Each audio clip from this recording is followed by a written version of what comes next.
Okay, so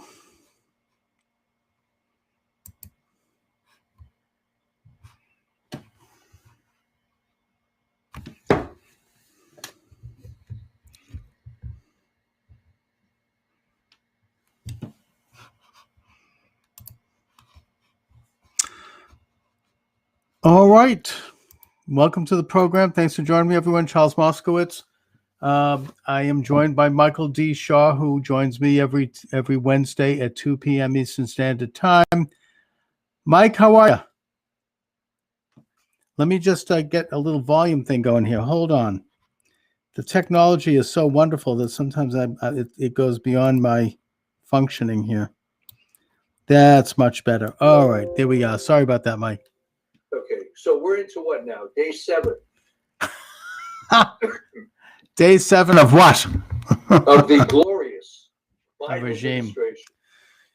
Well, I'll tell you, I see some positive signs, and I know that, maybe I'm trying to engage in happy talk here, and I'm being, Oh, no. I don't want to be, but I'm not going to be all doom and gloom as we've talked about, in that I do see that there is some slight evidence that the system of checks and balances is starting to kick in, that there is some restraint being put on to this headlong push, I would argue, toward a soft form of Nazism. Let's put that aside.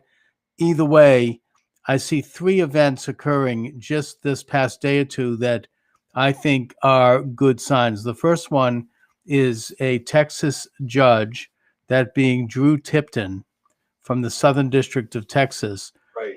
just blocked Biden's executive order suspending deportations. And whether or not we agree with that decision, it shows that, in a sense, Biden is going to have to confront the same situation that President Trump confronted, with judges getting involved in politics. Now, I'm not going to say whether or not this is political or constitutional. That can be argued. But at least we have... Well, no, there is a difference. And I was, you don't want to have judges like they were during Trump suddenly coming in and deciding what the Constitution said and saying it couldn't do things that were constitutional. But the point is that now that one of the things President Trump did very well was he left in place, I think it's at least 200 federal judges, not to mention 3 Supreme Court judges. And that they're going to begin to stand up and block some of these overreaches on the part of the administration, which means that there's going to be some constraint. The second thing is that Mitch McConnell, who of course has been dreadful with regard to the election, we don't want to say the word. Oh no. But because YouTube's watching, he's now backed down on getting rid of the filibuster. And that means that the Democratic Senate can't just simply ram through every left-wing piece of legislation on their docket. They're going to have to get a 2/3 majority. And the third thing is that the phony impeachment, the conviction, is, I think, dead in the water now. You've got Supreme Court Chief Justice John Roberts, whom we can talk about separately, and that's a whole different subject. But nevertheless, he seems to he's trying to perhaps create a little bit more of an equilibrium on his name in history, which he's so concerned about, by saying that he is not going to preside over this phony trial. Okay, let me stop you right there. How does he have the right to do that? Because the Constitution states that the Chief Justice is supposed to be the guy, right? Yeah, but the Constitution says that the Chief Justice shall preside over the conviction trial of a president, not a private citizen who is a former president. That's why he's saying this. So he's not recognizing the legitimacy of this whole thing, and I think quite rightfully. And so this whole monkey scam, this whole kangaroo court, is going to look more ridiculous than ever. And now you have... Okay, but let's go down that road for a second, if you don't mind. Okay, sure. So he says, wait a minute, this is ridiculous. I'm bowing out. All right. So then let's put this into a civil case in normal trial or a criminal, it doesn't matter. The judge says, you know, this is a crock. See ya. Okay, so the judge walks out of the courtroom, and now what it looks like is the prosecutor says, well, no problem. I'll get my brother-in-law to preside over this. I mean, how can you do that? Well, no, there is a system in place. I mean, with him stepping out, I think that it then goes to another official. Either my understanding, actually. Well, Pat Leahy. Well, no, Pat Leahy is going to be the chief prosecutor for the Senate. My understanding is that if and when Roberts bows out, and he has, it's going to go to Vice President Kamala Harris, who will sit in trial. And apparently, and I can't confirm this, I just heard this like a minute ago, apparently she's let it be known that she's not interested. Oh, wow. So, you know, it's going to be like, it's looking more and more ridiculous every minute. I mean, it had an impeachment and no one showed up. It kind of reminds me in a way of Nixon's, you know, night. What do they call that? You know, when he fired Saturday Night Massacre. Yeah, that's right. He fired Archibald Cox, and then he fired, you know, Attorney General Elliot Richardson, and William Ruckelshaus resigned, and it ended up going to the Solicitor General, who happened to be Robert Bork, who and the only reason he didn't resign was that they just kept going down the daisy chain. They would have eventually got to a local dog catcher, but but the thing is, it didn't look right. So I think that there's this same dynamic now, and it's now also clear that you know, enough Republicans are finally getting a little backbone, and they're saying we're not gonna go along with it. So obviously it ain't gonna happen. I mean, we've got, you know, Mittens, Romney, and them. I mean, they're gonna, you know, he's bitter about Trump. He'll do anything. But beyond that small group, it just ain't happening. And it's going to look ridiculous. The whole thing is obviously a fraud. I mean, what do they think? Donald Trump. Biden just come out and say, you know, let's not do this. Because he's, you know, he's Gusta. He has to genuflect to these radicals in his government who really are controlling the show. And yet even Biden has said, you know, even though I support it, it's not going to happen. I mean, he's acknowledged it. So, I mean, it's, you know, but he has to play ball with these people because they're the ones who are in charge of his administration, unfortunately. And I think he's one of them. So they're not going to back down at all. No, they're going to go through. They're going to, I mean, so far, I mean, they might, because it's starting to look worse every day. I mean, This is obviously a massive overreach for the left, which is what they do. And it's going to backfire. It's going to boomerang on them. It just looks, and it is so vindictive. I mean, the fact that they would, I mean, first of all, the idiocy of their claim.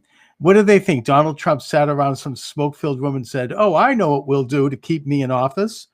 We're going to overthrow the government by sending some guy going down there with buffalo horns and a fuzzy hat, and he's going to march in, right, and take over the country. I mean, it's idiotic. What do they think? I mean, and also, you know, the trial, in a way, it might be a good thing if it happens, because then we might get to the bottom of this. I mean, why is it that the Capitol Police and the security let people in? I mean, it's on video. They were actually taking selfies with them. I mean, you know, you can see them walking through the hallways. And that's a good point. So you're saying that the last thing they really want is for the trial. No, I think that they're just so blinded by hatred for this irrational hatred for Trump and this wanting desire to have his head on a platter, even though they've already est the election. We're not going to say the word. Now they want to go for the full kill. I mean, they want to make sure that he's open. I mean, Schumer is open about this. He actually says we have to do this to make sure that Trump never holds public office again. Can you imagine that in this country? I mean, that's why they're doing it, you know. And so that's what it's about. And I think that they've stepped in it and they're going forward. They can't get out, and it's going to look terrible for them. The whole thing is obviously a sham. And even Harris, which I didn't know this until you told me, if even she said, yeah. then that looks pretty bad. I mean, again, I can't confirm that. I just heard that, so we'll see. But no matter what she does, the thing looks rotten because it is rotten, Yeah. and so these three things: the dead in the water impeachment, the ruling by a federal judge in Texas, and McConnell backing down. And by the way, McConnell says he's not going to vote for conviction. He's backing down. I think it's showing that the muscles of our two-party system and our system of checks and balances are starting to be flexed, and that you have the 10 U.S. members headed up by Lynn Cheney, who voted for impeachment. They're being primaried. They're getting terrible response. I mean, never in the history of Wyoming has people been so upset that, and already there's a challenger. And meanwhile, she's gone into virtual hiding. Who? Because she's gone into hiding. Yeah, she won't answer any calls. That's right. That she, I think, stupidly didn't anticipate this. But what is she thinking? I mean, here's a guy that took, what was it, 70 or 80% of that state. Yeah, exactly. Trump took that not long. So what is she thinking, that she's bigger than Trump? That they think that they think that apparently they never left the government when Trump won in the first place, and they're just coming out of the woodwork. This never Trumper, radical. I mean, they're worse than the Democrats. I mean, at least the Democrats are the party of opposition, right. But this is like, I mean, it's so loathsome. And this Lincoln group, oh my God, they're so out to lunch. I mean, now it turns out that the head of that group is involved, has some sex scandals and, with underage and, their ads, I mean, there was something really wrong with them. I mean, the whole premise of their existence was, we don't like Trump because he's mean, because he's nasty. I mean, it's like, it didn't make any sense. They had no policy issues. They just didn't, they would go, and then they would start in with some real, it's almost like Antifa sent out a press release, bringing back, racist, Nazi, white supremacist, all that kind of garbage. And, I mean, so that's what this, they think that now that President Trump has retired, has left office, that they're going to regain some kind of footing, and they're way wrong. They're dead wrong. They're gone. I mean, they're going to be, meanwhile, President Trump himself is setting up an office of the former president. Yeah, I think that which I think hilarious. Great name. Oh yeah, that's hilarious. Right. And he's going to be involved, and he's going to have them handle his press releases and his activism. And I think that the bottom line is that he's going to use his influence with the 75 million people who voted for him to make sure that these people are primaried out of office. And I think in all likelihood that's going to happen. Yeah. But this is one of the funny things to me about, all right, in the case of Lynn Cheney, she thought she was so great she could get away with this. And in the case of the Lincoln group, even after this pedophile scandal that comes out, which they had to admit to because the evidence was overwhelming, you think, gee, maybe we'll take a low profile now for a little while. But no, they came back swinging. What did they think was going to happen? Well, for one thing, I mean, they still believe, and they do, and I feel a little queasy getting into this subject, but they still have big tech backing them because Twitter has suppressed this information about the Lincoln Project. They've been removing tweets about it. They've been... Well, it was in mainstream media. I mean, yeah, but the big tech, maybe they think that big tech is still going to do this. Look, I mean, I'm having issues with that right now. I mean, who knows how long, I'm going to be here, to be honest with you. And that's one of the reasons I'm doing about a dozen streams and downloads, so that if I get pulled on one, I'll have hopefully the other ones. Although, they could pull the plug on the whole thing. I mean, that's, my take is that they're going to stop this because it's starting to be a real bad look for them. I don't know if they care. I mean, it's of like, we've talked about this, Mike, in the past. Did the care about the kneeling? I mean, and the loss of revenue and the loss of followers. Not No. right away. Not right away. But the key thing they did was, and this used to be in every sporting event, they would show the national anthem, and then they said, "Well, we're just not going to show it." So obviously, it was embarrassing them that this had become such an issue. Right. And the ratings on NFL football are down. So I think what's going to happen with Big Ten too is that you just can't keep ticking off so many people, and they're going to reach a point where this really isn't a good business model, because where does it end? Okay, who decides what the diktat of the moment is? Mm-hmm. And even old-time liberals like Bill Maher are starting to push back. He made the comment the other day that he always thought, as a liberal, you're supposed to be blind to race. But now that's the number one thing. It's race, race, race, race. So I think when they keep dividing the left, they may realize that it's been an overreach. We'll see. Well, there's been a good deal of overreach in that area. I mean, on the first day in office, Biden basically expunged the 1776 project from the lexicon. That was supposed to be it was written by a commission of scholars to kind of set the stage for public education and going forward, and it was a cultural document. That's been taken down. The nasty false accusations made against it, and now we have returning the critical race theory education, which we've talked about. Very, very damaging, very dangerous, very you were exactly fascist. Right that people would ask, well, what are his policies going to be? He doesn't have any policies. He used to be a puppet for the far left, and they're just having their way with it right now. I think the most astonishing thing that happened, though, beyond all the usual politics, was 1 hour. It was 1 hour after he took office, WHO came out with a radical new definition of what constitutes a case of COVID-19, which I estimate will lower the number of quote cases by maybe 75%. So what a miracle has occurred. Wow. Well, we could have predicted. We've talked about that, right? We said like the day after the election. I mean, the already New York, my own state of Massachusetts, I think even Michigan, they're starting to loosen restrictions now. They're saying, well, we have to get back to work. We have to save our economy all of a sudden.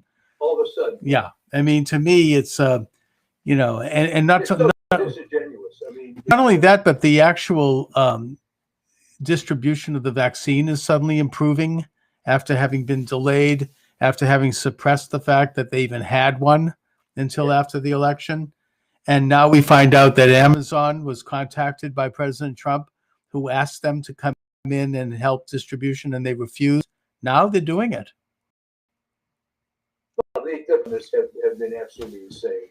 Although I'll tell you, I'm not sure that the supply has really come back, because Inova, which is a big hospital chain in Northern Virginia, had a deal for Fairfax County Public Schools, which is the biggest employer in the state, in the Commonwealth of Virginia. Right. That if you were an employee, Inova had this program at whatever your closest hospital was, and based on a certain system, you were going to get in.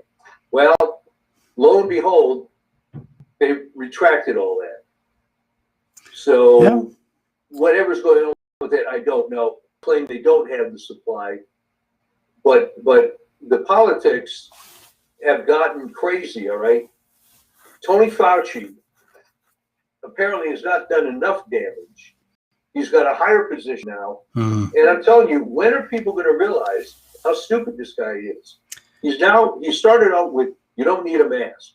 Then you do need a mask. Now you need 2 masks. Yes. What's that all about? I mean, I get the sense that that's just an FU to Trump. I mean, now that he's been unleashed, now that it's, Biden is in office, it's sort of like, oh yeah, well, guess what? And you know, what's going on? I don't see anybody doing it.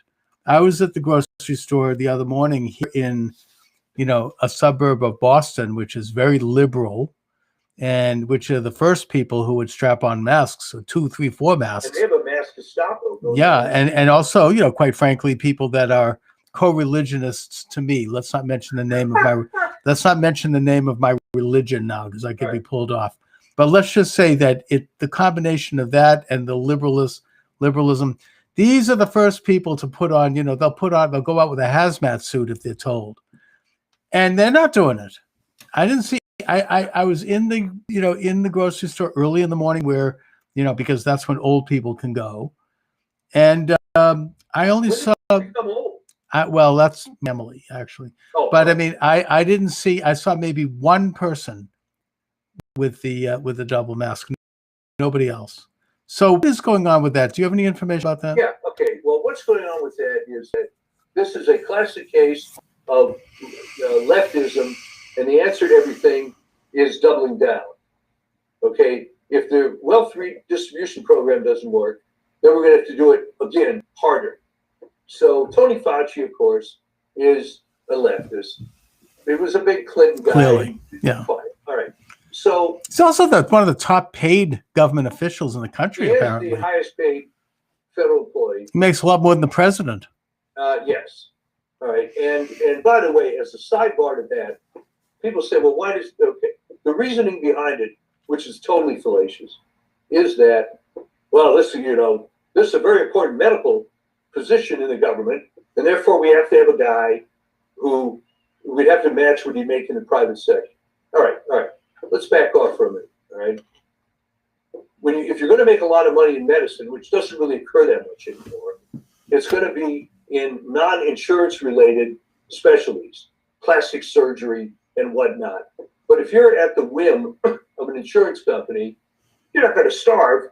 But there aren't that many doctors making $400,000 that are working as average doctors. Some are making a little more than that, but then it starts getting a little sketchy. What are they doing? All right, so that argument is off. And by the way, anybody who's going to be a doctor in the government is an academic type doctor like Fauci. And you can get those guys for under $200,000 easily. Mm-hmm. So that argument is a joke. But now he's been raised up. So when he came up with this 2-mask thing on the Shepard Smith show, there's another winner. Talking about, yes, double mask. And Shepard said, well, maybe 3 is better, and quoted some bizarre study that if you put on 2 masks, it removes 75% of the viruses somehow. But if you have 3, it removes 90%. Mm-hmm. So I'm sure if you put a plastic bag over your head and you die of suffocation, it will have removed all of it. So he is simply just jumping on the trend. This guy is so clueless. And go back and check what his record was on AIDS. Terrible. I think that wasn't he like one of the major promoters of this AZT treatment, which actually killed more AIDS patients than AIDS itself. And what he would try to do was get it approved quicker, so it could have killed more people. That was covered up, by the way. Although there were people in the AIDS community saying, no, this is it, because they were seeing their peers dropping. That's why Magic Johnson he was able to survive, because he didn't take that drug. Right. That's exactly right. And so this is his big resume, that he did that and did it all wrong. Mm-hmm. But people don't remember, because people with only a casual knowledge of this is, AZT was, no, it wasn't. It was bad, as it turns out. Right. It was more toxic than the actual disease, for sure. Peter Duesberg was one of the early guys saying, no, the reason people are dying is you're giving them freaking AZT. That's what's killing them. Yeah. And of course, he was lambasted called a kook, right? He was called like a conspiracy nut. Yeah. So they just doubled down. Right? Okay. The same thing with the lockdowns. Well, obviously the lockdowns were working, so now we're going to have to shut down everything. But then they somehow now realize that's sort of politically untenable somehow. Well, it's just people are not doing it anymore. But I Yeah. guess that the question I have for you, Mike, is as a medical researcher and writer, Right. is what's going on with the vaccine, and are we going to get the hell out of this thing? I've got some different opinions on the vaccine. I mean, the thing that's disturbing to me is that there have been a certain amount of unexplained deaths. It's very easy to say these guys were old and they're going to die anyway. But first of all, there's people that aren't old that have had this kind of reaction. Right. Well, do they know why they had that reaction? I mean, I assume that this is some. I mean, to show you where it's gone, you may, well, you're in tune with this, but maybe your viewers haven't seen that there was a case last week in Placer County, California, which is the Sacramento area, where some guy dies. Yes. That's the total story. Okay. Right? We don't know how old he is. We don't know if he was sick. And it happened immediately after, too, It was right? a couple of hours after he had the vaccine. Okay. All right. So, everybody, all the vaccine fanboys are saying, post hoc ergo propter hoc fallacies. Well, okay. But at some point, you're going to have to wonder about this. Well, look, I mean, I would expect there to be a complete investigation. This is like, what the FCC, the federal, the FAA, I mean, the Federal Aviation Administration, when there's a plane crash, a major plane crash particularly, they go in and they do a complete and total investigation in terms of what went wrong. Was it human error? Was it design error? Was it stress on the whatever it was, so that they can learn and make changes going forward. They can adjust some things maybe that need to be done differently. And I would expect the same thing to happen here. If somebody dies 2 hours after they should do a complete and total investigation of this person and why they died. You're absolutely right. The problem is, though, that so far, and they haven't done anything on this Placer County guy, but the previous ones in Norway and in upstate New York, it was just the same mantra. Well, they're old and sick anyway. Which is, they didn't really look into it, though. I mean, maybe that is true, but no.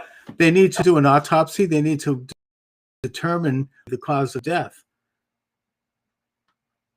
I mean, otherwise, I think you're going to be able to judge the sincerity of all this, I think, based on what they do with this case. If it comes out with the same thing, well, he was old and tough luck. That's scary. Except I don't know if I told you last week. A friend of mine is a retired DC cop, and his doctor actually had COVID a few months prior. Yeah. And was forced to get the vaccine. Okay.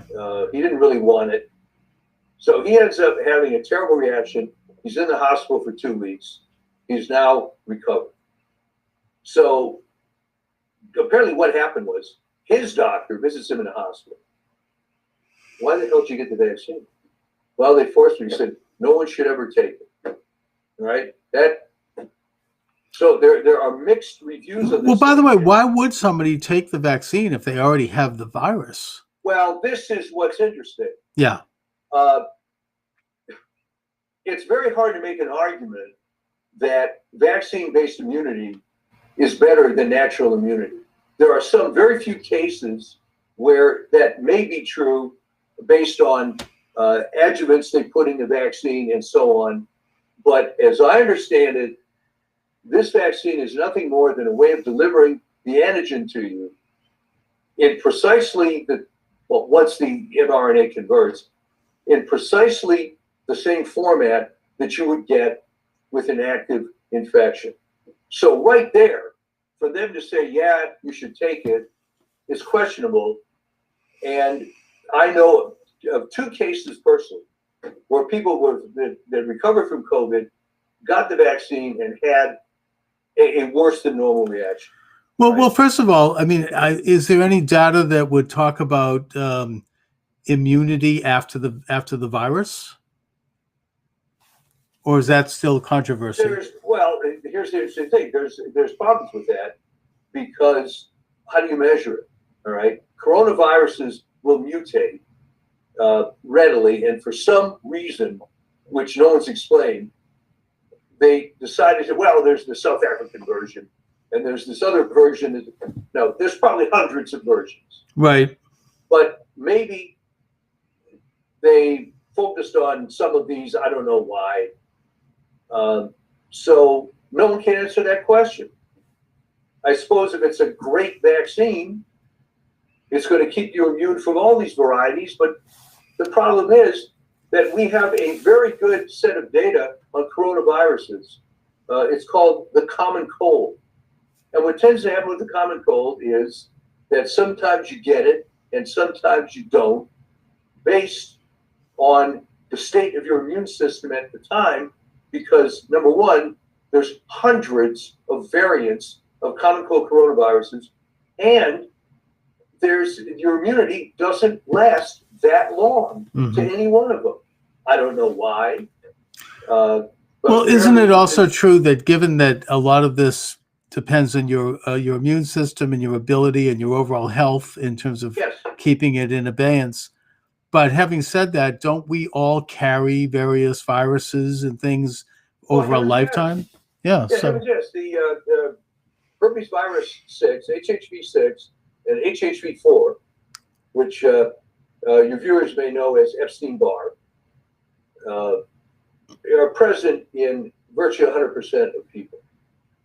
And if you go on the HHV6 website and get similar information for Epstein-Barr, you'll find that they cause a lot of diseases, a lot.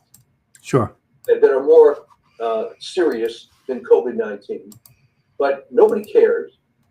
There's never been a vaccine for one of these herpes viruses, and we just live with them. And what's going to happen with COVID is we're in a living with this virus. Because the other thing I didn't mention is there's now talk of additional boosters for all these variants. And the trouble is you can't do that. What are you going to do? You have to get a booster now every week for the variant of the week club? Well, they're saying that the vaccine will be equally responsive to all of these variants, no? It might be. I mean, God forbid, there may be some variant that's really a terrible killer. I don't know. Right. But certainly the variants aren't that different per se. So we just have to see. But the reason there's never been a successful vaccine for a coronavirus is exactly what you're seeing now. One, the immunity doesn't last very long. Two, they mutate like hell. And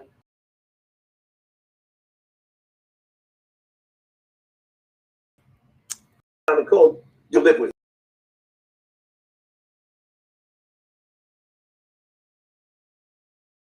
And the conventional remedy, yeah. I mean, the conventional remedies are more vitamin D and vitamin C and zinc. And I think it's a travesty that they never really made a point of that. I mean, it's terrible. The biggest error. Not to mention the H drug that we won't mention by name. Well, there's the H drug and the I drug. And my son, who's a doctor, actually got COVID because he was on airplanes all the time. So he ended up curing himself with some ivermectin and a prednisone derivative, and he was fine in a few days. And also, I mean, what was the plasma compound that President Trump was administered? Well, that was genius because the idea was that's essentially a do-it-yourself vaccine, right? That's getting the plasma from an already cured, self-cured individual. So we're putting all kinds of good stuff in there. It's sort of a custom-made gamma globulin containing everything that at least that guy's body needed to defeat this virus. But the fact that they never talked about that, they never talked about therapies in general or building up your immune system. I've never heard of a situation where there's a killer, supposedly disease, and all you're doing is talking about a vaccine. What about the therapy? Sure. There wasn't a single word on therapy other than don't use H and don't use I. Okay. Right, and nothing is said about supplements or anything or improving your immune system. I mean, so this was an epic failure on the part of Tony Fauci. And what's his excuse going to be? Well, I don't get involved in it. Well, okay, but if you're trying to help people avoid infectious disease, your natural immunity has got to come first. You know, it's the old story that the cause of a headache is not that you don't have enough aspirin in your blood. Okay, and I think that too many of these people have this reverse approach to disease, which makes absolutely no sense. So that, and so what? So you put the same people in charge, and in fact, they elevated his position somehow. I don't know what it's really called. Well, I mean, he's like the official spokesman. You don't know alternative views, or even barely allowed. In fact, right. If we mentioned alternative views, we probably wouldn't be on YouTube right now. That's right. So, anyways, I just want to mention a quick program note. Yesterday, I was interviewed by a huge YouTube channel called The Meaning of Catholic by Timothy Flanders, the host, on the topic of my book, and it was just excellent. He's really a great guy, really nice guy, and I really appreciate it. It's available now on his channel, The Meaning of Catholic. He has some significant scholars there, so I mean, I'm like a nobody compared to his usual guest. But I really appreciated the opportunity. I mean, he asked me some questions that are a little uncomfortable, quite honestly, about Judaism and Catholicism. But I tried to do my best with it, and it was a good, solid, honest, maybe at a little times somewhat frank, but nevertheless, I think intellectually vigorous conversation. I mean, when I listened back to it afterwards, I kind of cringed at a couple of mistakes I made. And they were like minor mistakes. It makes me wonder if I'm hard to be perfect on the fly. Yeah, but I mean, it kind of actually makes me wonder if I might not be getting a little bit of a memory problem. I don't know. Some of these things that I mentioned were stuff that I should know, that I forgot. It was no big deal. I mean, I forgot the name. I referred to the Hasmonean kings of Israel as emperors. It's stupid and wrong. I mean, so I feel a little embarrassed when I think about that. Yeah, but it shows that you're really doing it on your own. True. I mean, don't be like a Mike Medved where he had all the 3x5 cards that he could read off to make it seem like he was so smart, Right, and I'm not pretending to be anything other than what I am. I'm not a rabbi. I'm not a scholar of Judaism.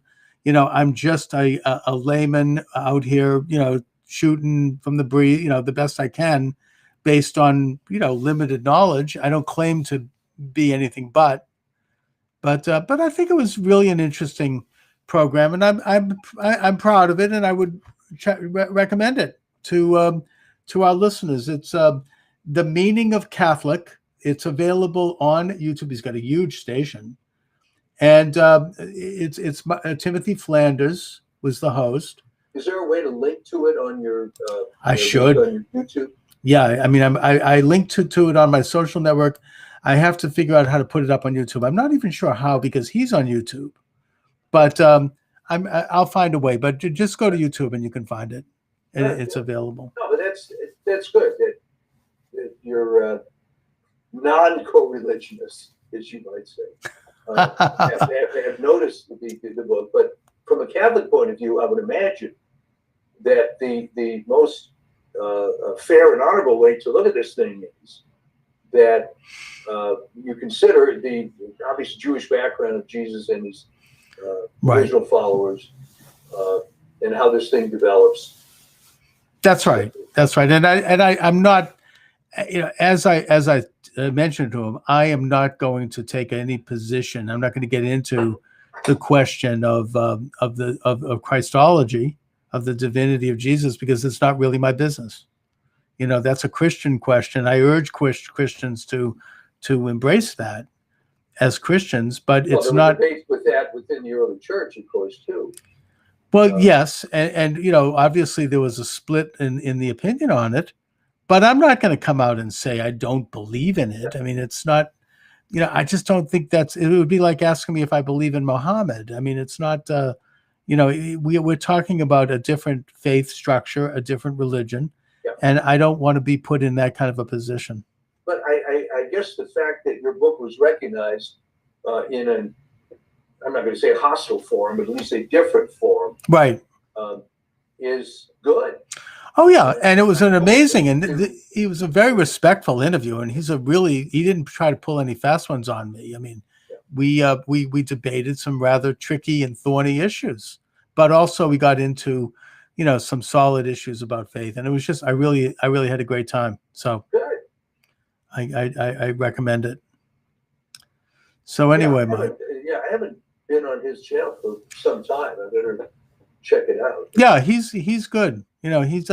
He's very responsible, and he has a cross section of thinkers, mostly dealing with Catholic issues and theology.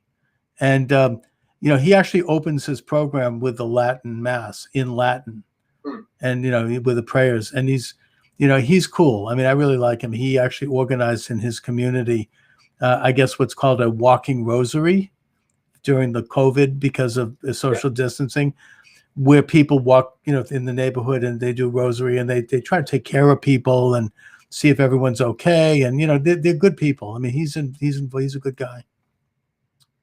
So. Yeah, I spend time on some of the more edgy Catholic sites like LifeSite News. Oh yeah. And Church Militant. But LifeSite News is tracking. In fact, that was the first place I caught this Placer County vaccine business. Mm-hmm. So and of course, he's had his major troubles with YouTube, as you can imagine. Why? What's going on with that? John Henry Weston. Well, he takes positions that YouTube may not like. Oh, okay. He hasn't been permanently banned, and he gets thrown off from time to time. Well, in a nutshell, without getting specific, what are they? He would talk about the election. So we can't talk about that anymore. Yeah, and that's banned, at least on YouTube. A somewhat contrarian view to the whole COVID-19 thing. We can't talk about that either. So yeah, he was treading on thin ice. Dangerous ground. Yeah, that's look, this is the world we're in right now, unfortunately, and look, I should mention as a program note that in case this program is taken off the air on YouTube, and I can't predict whether it will not be. I mean, I wonder every morning when I turn it on, I'm wondering if it's still going to be there. I'm grateful that it is. But the program is also on about 7 or 8 other live streams, including DLive, Periscope, Twitch, Facebook, these other ones, Piccolo. There's a bunch of them that I'm now live on DK, and I also downloaded, and I'm live and downloaded onto a Podomatic, which I pay for. That's the one thing I actually do. So it's not so easy to take me off of that. And from Podomatic, it automatically goes into iTunes, iHeartRadio, Stitcher, Spotify, and several other servers. So I'm trying to, and plus I'm on Spreaker. So, and I'm finding out more and more of them every day. I'm trying to expand the number of. Just when you think you know all the alternate platforms, you find 2 or 3 more. Yeah, and I'm signing up. I'm on Rumble.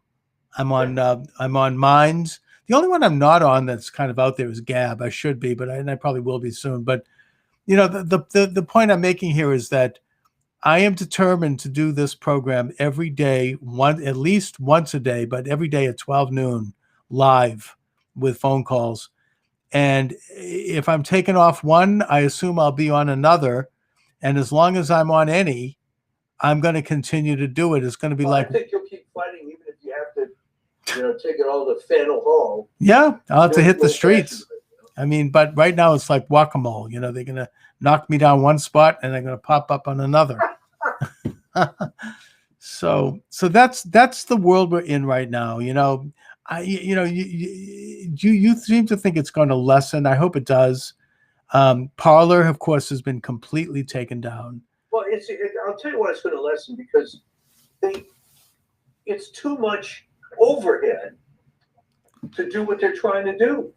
First of all, well, they do it electronically. I don't think there's some guy. In fact, I explained this to a fellow TikToker who was really upset that he had a video taken down, and he's liberal. I mean, he's a man of the left, and he's absolutely having a meltdown. And I explained to him through a TikTok that they didn't take him down personally.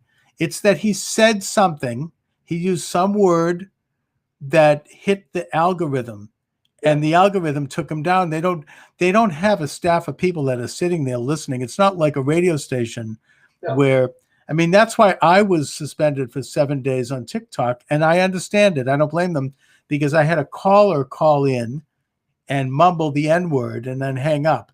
Now, that person was obviously trying to sabotage me, but at a conventional radio station, everyone knows I'm not using that word, and everyone knows that I hung up as soon as possible, and they know that this is a crank. And so you've got a manager there, you've got a sales department, you've got screeners. Everybody moves on, and you get on with the show. But when you're dealing in this world of algorithm, where you have millions of people all over the world that are on, the line, they can't possibly monitor it in person. So they use electronic means. And if that shows up on their algorithm, then it automatically is taken down. I don't even think it's a person taking it down. No, there isn't a person, but my point was that you have to maintain this algorithm. And you have to devote a certain amount of computing power to going through these millions of videos. And then you have to keep screwing around with that algorithm to get whatever the common diktat is for that time period, day or week or whatever. So there are people that are tweaking this thing. It's not just... Well, that's right. I mean, no, this is where the problem comes in, because the algorithm has to be programmed. And, you would hope that they're programming it to keep out bad stuff, violent people advocating violence or racism or trying to keep out a whole lot more besides that. Well, that's the problem. They're political and they're radical and they're keeping out conservative opinion. And, so that's why you have a guy like Dennis Prager being banned. I mean, he's about as vanilla as you can get. The guy, it's totally like milquetoast conservatism, nothing there that's, but he's getting banned. And, you had Tom Fitton, the head of Judicial Watch, get banned. Yeah, I mean, this is like because of their conservative opinions. So that's where there's a problem. And I suspect that maybe the reason that I haven't really been banned yet is because my show isn't big enough to pay attention to, which of course worries me, because obviously I'd like to build the show. So what do I have to look forward to? I'll build the show and then they'll take it away. This has happened to so many people. I think you have to get to a certain point. Yeah. Before you're on the radar, because Sticks and Hammer, who's your buddy from Vermont, right? He had to get up really over 500,000 subscribers before he was even on the radar. And then he was banned. Wasn't he? Individually banned. I mean, so wasn't. I think even PewDiePie was banned from YouTube, and he didn't even do he did more of a prank type show, like a comedy show. I think he made 110 million. Huge, and he made a mild comment. Yeah. I think maybe it was supporting Trump. I don't know what it was, but he ended up losing everything. I mean, I think, or maybe he's back. No, he's still on. He is, okay. But he went through a lot of crap. But that's the thing. Then they realized, this guy's the biggest creator on the platform. Well, they make it, and meanwhile, Twitter is allowing this guy putting up, pedophilic pictures of this boy. Yeah. And then he sues them, and he's like, "Hello, take this down. this is hurting me, it's hurting my family, and they're like, oh no, that's within our standards. Well, of course, they never publish their standards. I hope he sues them, and I hope it's like the Covington high school kid. He just takes them to the cleaners, and totally bankrupts them for that. Because, I mean, maybe they'll finally decide to publish their standards. We'll find out what words we can and can't use instead of this kind of vague, indiscriminate. Well, what are your standards? Well, we don't tell you. That's right. And look, I think that in the conventional sense, I do try to maintain community standards. I've worked at radio stations. I understand how that works. You have to work within the context that's appropriate for a community. Let me ask you about this, because you were in talk radio, conventional talk radio, for some time. Right. What is the situation with it now for a local personality? I think it's still there. I think that I think that, starting with Rush Limbaugh and, big syndicated national figures, there was a major loss to local radio. Yeah. Because a radio station could simply turn Rush on for very little money, yeah, as opposed to having a person in-house and the staff and, But in spite of that, I think it's still there. I don't think they'll ever go away. There's something incredibly amazing and dynamic about the live person, broadcasting on the live old-fashioned radio tower and having people calling in off the street. Right, but within Boston, which is your market, they're certainly running the big national guys. Right. So how many personalities are there that have some following, but really strictly local or New England type? There's very few now. I mean, WRKO had a huge creative heyday, I would say, in the maybe 80s and into the 90s, yeah, with Jerry Williams and David Brudnoy and Gene Burns, and these were great shows. And that's kind of over. The only one that's really left now is Howie Carr. And I admire Howie Carr, but, it's kind of like a bit resting on laurels. It's not like the most cutting edge thing. And I think he's trying to spin off his chief producer, that being Grace Curley, who now has a show in the afternoon. And Jeff Kuhner in the morning is tremendous. He's doing a great job. I tried to catch a little of his show. He's very courageous. So, it's still there. It's not what it was. You still have some very local people in smaller markets who are trying to make a go of it. I mean, I can probably name them on like one hand, but it's still out there. I still keep an eye on it. Okay, so what you're saying is, again, I don't know what constitutes a smaller market, but if you went to something like Manchester or Manchester, Nashua. Yeah. I did that for a number of years in that I broadcasted at smaller markets, and the business model for that is that you have to go out and sell ads and get sponsors, and then you get paid out of the percentage from the ads. And it's a very, it's a tough thing to do. I did it, and I don't really want to talk too much about that, but I mean, but that's what most of these guys are doing now. Yeah, I mean, even Howie Carr, I think technically his show is a paid program, and he's got big sponsors who come in and, provide enough revenue so that he can pay for the time and make a good profit. I think that's the deal he has.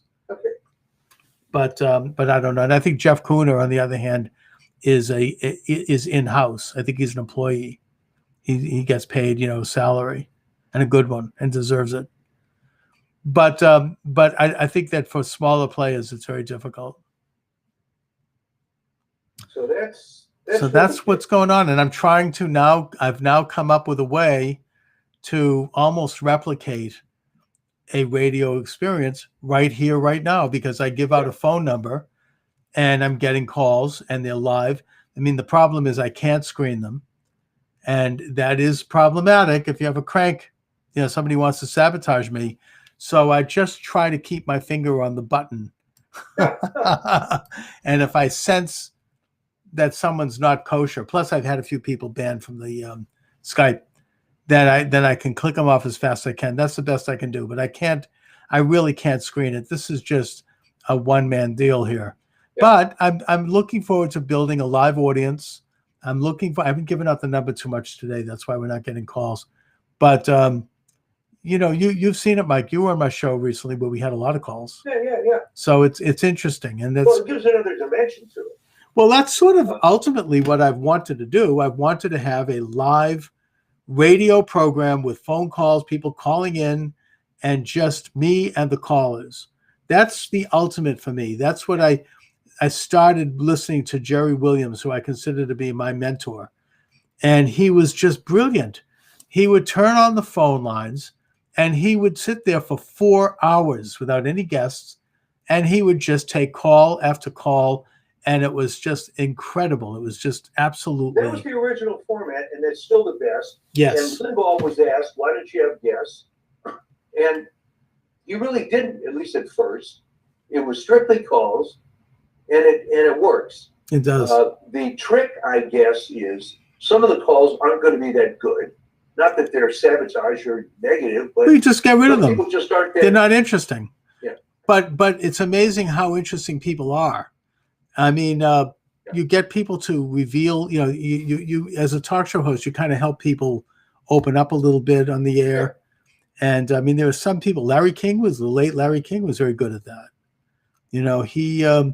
I used to listen to him late night, and, he would throw a softball. He didn't come in with both fists like I have tended to do. I mean, he would go in and make he'd disarm a person by just, finding a little bit about them and easing them into a few talks. And then before you know it, they're revealing stuff. And he had some pretty bad people on his show, I think he had the radical Islamists and just people who did not mean well. And he would, by giving a soft interview, he would get a lot more out of them than if he went in pugilistically and, like a war. And, to me, that was brilliant. I mean, he was great radio. I mean, Jerry Williams took the ham-fisted approach, and that also was fantastic. I mean, oh, my God. I mean, he would have he'd duke it out with people on the air in no uncertain terms. But he would let them first raise their point. Yeah. Another good guy right now that's out there, and he's a man of the left, is Joe Madison. He comes out of Ohio. He's black. He's very ultra liberal. Yeah. And he can be as nasty. He uses the F word a lot. This is on Sirius XM, so right. It's not on terrestrial radio, as they call it. And it's very gripping. You feel his rage and his anger, which is good radio, because it's an emotion, and you can, and he utilizes it properly. I mean, he's not a hater. He does it because there are things that are angering, and he lets you know this, and you've in no uncertain terms. I mean, that's part of what radio should do. Talk radio. It has a cathartic effect. It's like people are angry and enraged over something that's going on. You call up and you get to have it out. I mean, that's a good thing. That's honest. Well, that was one of the. If you ever listen to Art Bell, people would call in with these bizarre theories. Well, he did like the overnight kind of like the the extraterrestrial stuff, didn't he? Yeah. I listened to him a few times. I mean, that's not my cup of tea, but yes, that's another area. But it wasn't just that. I mean, it was any type of conspiracy theory. Because absolutely. You could think of, and something you probably couldn't think of. And people would you let him go on and on if it was interesting. And then he would start questioning some of the premises. Sure. Sometimes, but it's great stuff. Him and I think it was Jeff Rense used to do that. Yeah. A couple of those guys. I don't know if anyone's doing that now. But no, because a lot of it is streamed. You can't do it anymore. Too far out there, you get cut off. You can't talk conspiracy anymore. That's a bad word.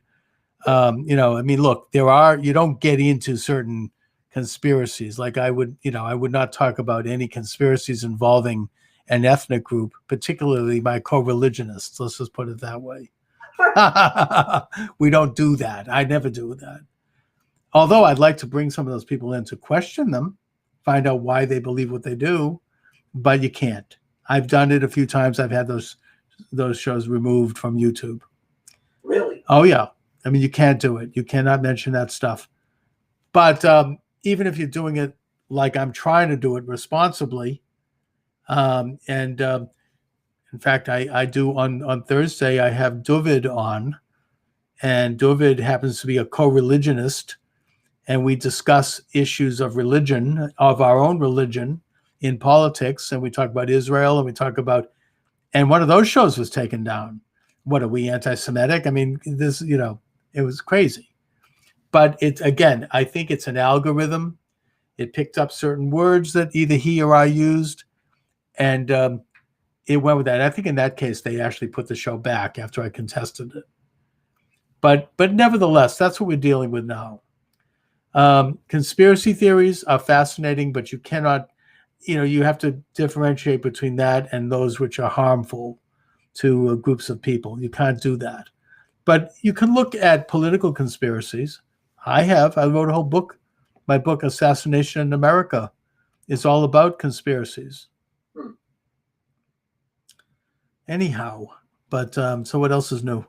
Well, what I'm writing about it is going to be, and I suppose this could be controversial, but there are some well-respected statisticians and so on who are taking a hard look at these COVID death numbers.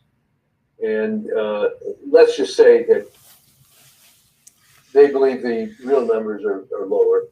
And it's pretty heavy going reading through these papers. So the challenge of this article is going to be to kind of get that into bite-sized chunks. But this is not some crank. I mean, these are people who've been around for a while. We've talked about this. I mean, there's the whole business of cranking up the testing.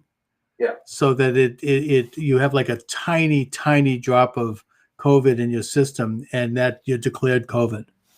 So yeah. Well, Corey Mullis, when he was still alive, who invented PCR, came out real hard saying it wasn't intended for this. Right. And he suddenly went from being this Nobel Prize winner genius to persona non grata. Right. Well, I wonder why, but we can't really go there. But it's an interesting subject. Anyways, Mike, let everybody know where they can read your articles. Okay, they're all on healthnewsdigest.com. There's links to some of the stuff on Shaw's Ecologic, but if you want the health stuff, it's on Health News Digest. And I mirror 800 or 900 of these things going back to many years ago. Oh, you have a huge archive, and it's an amazing one. Yeah. There's. I sometimes go back and look at it, and I surprise myself. Oh yeah, I mean, and it's interesting sometimes to go back and look at how you thought about things back then, and it's a great thing. All right, so Mike, listen, pleasure as always. Yeah, and we'll be 2 weeks into the Biden administration by then. Yeah. And I hope the country is still everything moving along okay. All right, I'll talk to you later. Talk to you later. All right, bye-bye.